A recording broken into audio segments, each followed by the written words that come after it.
Alright guys, JACKZER here, and today I'm going to be talking about different cars that I recommend you should be looking at buying in 2024. If you don't already have them, definitely look into them. If you're new, have a look at videos of them online. Definitely just look at them, because these cars are some of the newest cars. There's some oldies in there too. This list is just a few of my picks that I think if you were to look at iRacing as a whole, there's a lot of stuff there. And it's very easy to get bogged down by duplicates of content, but don't be confused. There's some clear ones that stand out, even for me. Now, obviously, this is subjective information, so everyone has their own opinion, but I believe this list is a pretty concrete list on some of the greats that are on the service at the moment, so let's get straight to it. Coming in number one, not particularly because it's the best or worst, but number one is the Porsche 911 Cup car. This is a really cool car. I believe it's the 992 at the moment. It is excellent. It's just really fun. It has great participation. The participation in the P Cup series, and that's what it's called, the P Cup. People just call it the Porsche Cup. Participation's always good. You'll see regular faces, and in that regard, it's always popular. Always has been, and I think always will be. I think mainly because the car is so well done on the service that, let's say, driving a Formula 1 car, it can be very edgy, and without having the G-forces being bolted into it, it's tough. And maybe that's a reason why the F1 class has kind of died and not too many people race it, which, if we're going to have an honourable mention here, or a bonus one car not to buy, unfortunately, is the Formula 1 car. Fun to try it on the test day, but yeah, we're going to zoom back into our Porsche Cup car. Great participation as opposed to some other series which don't. It's an amazing platform to learn the skills needed to be extremely quick. Due to the fact that it's not a rocket ship, you have time to perfect the little details, from setting the car up to braking, and like learning that, oh wait a minute, if I lift off throttle, wait half a second and then get on the brakes, it's faster than just getting off throttle, smashing the brakes, because you let the car roll forward and then you can hit peak pressure with more confidence. And you'll notice this yourself. Try it out in the Porsche Cup car if you don't believe me.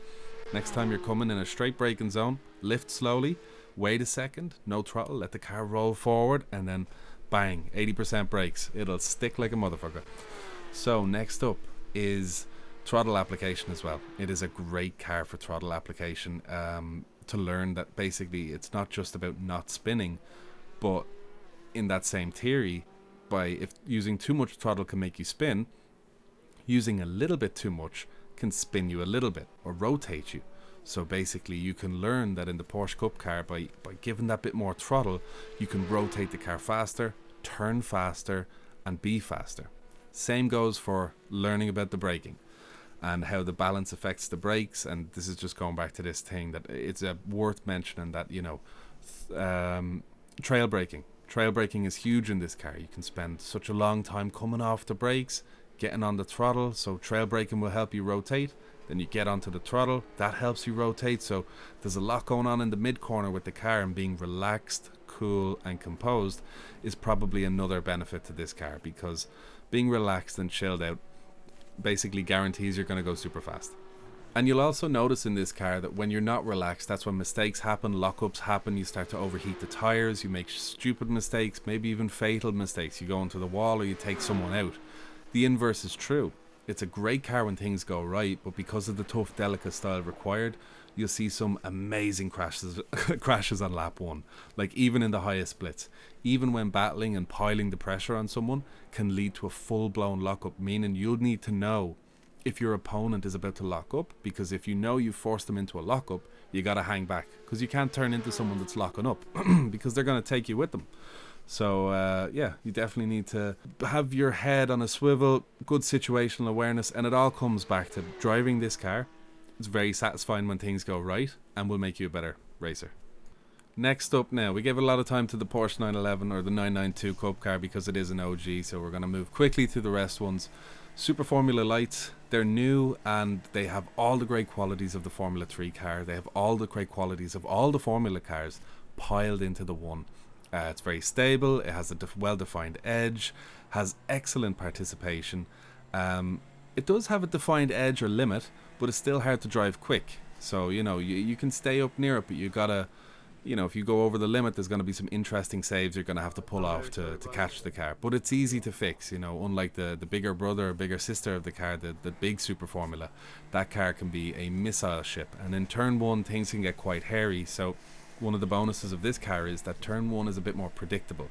Hence why Formula 3 is so popular. It's fast enough that it's fun, but it's slow enough that it's not so chaotic when there's 5 or 6 or 10 cars on top of each other. It's predictable, you know, it's easy not to make mistakes.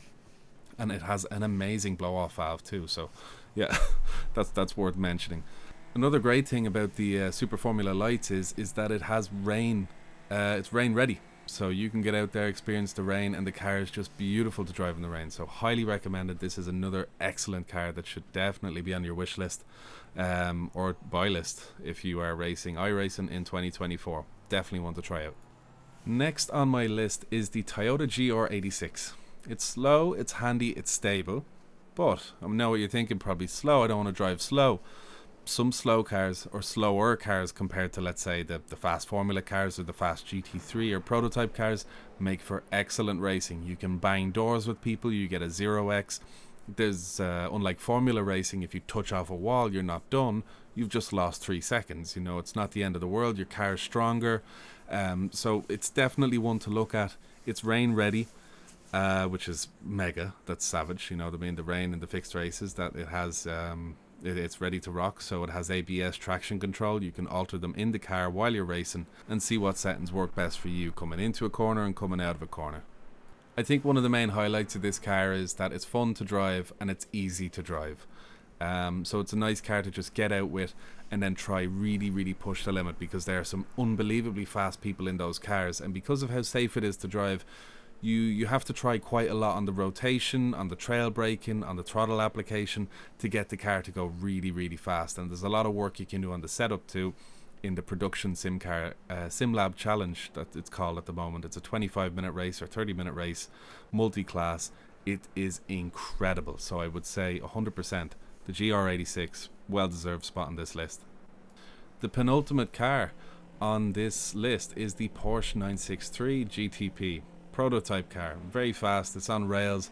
Once confidence is found with the car, you really get at one with it. Once you put in the practice, you learn about the high downforce braking, that you can apply a lot of brakes when you've high downforce and then you bleed off. There's a lot of time to be found in the brakes with such a car with such high downforce. So very fun to play with a car like that. Has a very clear limit. The car is on rails. It's very obvious when you're about to derail, let's say. And it can be easy to save, sometimes not so much, so that's why practice is key. Again, like the Porsche 992 Cup car, it's very important to keep a real cool head with this car. You know, if you get forced into a mistake, a lockup, you know, the car's going to slide on, you can't get those meters back to brake. Very challenging, very fun. It sounds great, it's so fast, and it has the multi-class discipline that you can race in, and it has no, that's it at the moment. It's the IMSA, and it's also in endurance races such as the 24 Hour of Daytona. I believe there's Sebring too, and there's many other ones. There's Spa, I think. So definitely look into that, because if you ever want to do an endurance race in a fast car, I'd highly recommend this car. It's a very safe car to drive, very fast car to drive. Again, well-deserved spot on the list. And lastly, coming to the end of our little list of things that I really think are definitely worth a buy, is the Ferrari 296 GTB GT3 car. Amazing. Great car. It's the replacement for the 488, I believe, or the 458 Ferrari GT3 car that they had. Excellent replacement. The car looks stunning. Everyone is driving it at the moment. The participation with this car is great. It's the latest GT3 car, I believe. It was released alongside the new Audi R8. That is one worth looking at, but personally I would say this trumps it, because it has its own series as well with the Ferrari Fixed, the 15-minute races. So I would highly suggest looking into this car. It can be raced in endurance races because it is a GT3 car, so that's you in there. Stable and friendly car to drive. It has ABS and traction control, so you're very safe. But then once you start reaching a limit with the time, you have to start using less ABS, less traction control, seeing how smooth throttle application can really help you find those fast times. So not letting the systems on the car bog you down so much. Something to remember with the GT3 cars is that a lot of time is found by under driving them. They're very easy to slide and push around in corners, and you're like, oh well, I'm not spinning, so I must not be going fast enough, I must push into the corner more. But with these cars, you can overheat the tires, you can just slow yourself down by activating traction control. So maybe taking 2 full seconds to get on throttle will be faster than smashing the throttle out of a corner. It sounds completely counterintuitive, and that means kind of it doesn't sound right, but it is, especially with the Porsche GT3 car. That car, if you drive that super carefully, super gently, the thing is a rocket ship. You will find a full second depending on your level. So that's a tip worth noting. But yeah, that's my list. Those 5 cars, definitely recommend looking into them in iRacing. It's nice to see now maybe how in a year's time this list might change, but at the moment, if you have these cars, you will never be stuck for a fun race in iRacing. So if you enjoyed this video, drop a like. Let me know, comment down below, what cars do you like? I'm hoping a lot of you are going to agree, but if some of you disagree, I really want to hear from you. Subscribe if you want to see more videos, and yeah, thanks very much for watching.